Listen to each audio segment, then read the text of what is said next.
KevG weather overview. First day of summer tomorrow and the longest day of the year. So not bad. It is going to get a little bit more unsettled from the Tuesday through Thursday time period. But I think the bulk of the rain falls in that time period. Now this is day 1 through 7. This goes out all the way to next Tuesday off of Weather Prediction Center, and they have most areas getting up to an inch of rain. But that's through the 7 day period. Now when you hone in on just days Tuesday through Thursday, you can see not much really changes. So they're really focusing on the Tuesday through Thursday period for the most amount of rain. The reason why is there's going to be a frontal system that just kind of gets hung up along the eastern seaboard, and this is the GFS tomorrow night. So there's going to be downpours and showers for Tuesday night through Wednesday morning. Most of the day tomorrow will be dry, but there'll be more clouds than there was today. Today was absolutely gorgeous.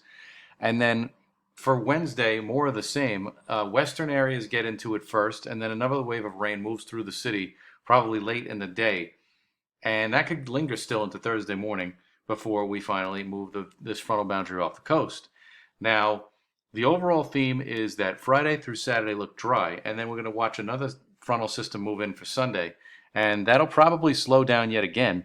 And the reason why I think that's happening, it looks like when you look at the upper air pattern, the actual jet stream, what tends to happen is that this upper low that is sort of helping to control our weather and give us, in a way, this nice weather, it moves out, and by next weekend, this is by next Sunday, it's replaced.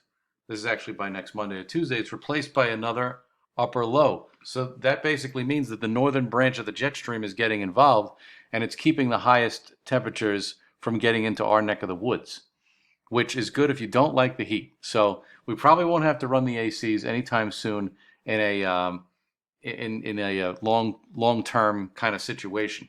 It looks like the bulk of the heat stays away. Now, when we look at the day-to-day on the temperatures, we had a gem of a day today with highs near 80. But for this Tuesday through Thursday period, I'm not so sure. We'll probably make a run at mid-70s tomorrow, and then Wednesday, with more clouds around, it'll only be around 73. We're going to have a wind, though, off the cooler Atlantic waters, which are not fully at their peak in terms of temperatures. So these numbers could be lower for Wednesday. Thursday, I still think we'll have a lot of clouds around mid-70s. They're going for upper 70s here, but that could be a little bit too optimistic if we still linger on to some rain for most of the day, which it looks like, at least for the first half, we will. But then a noticeable difference Friday with highs around 80, and then Saturday, we're under lots of sunshine again with highs around 83. And then late in the weekend, we'll have to watch for rain chances to increase by the time we get to next Sunday. But overall, it's not a bad pattern.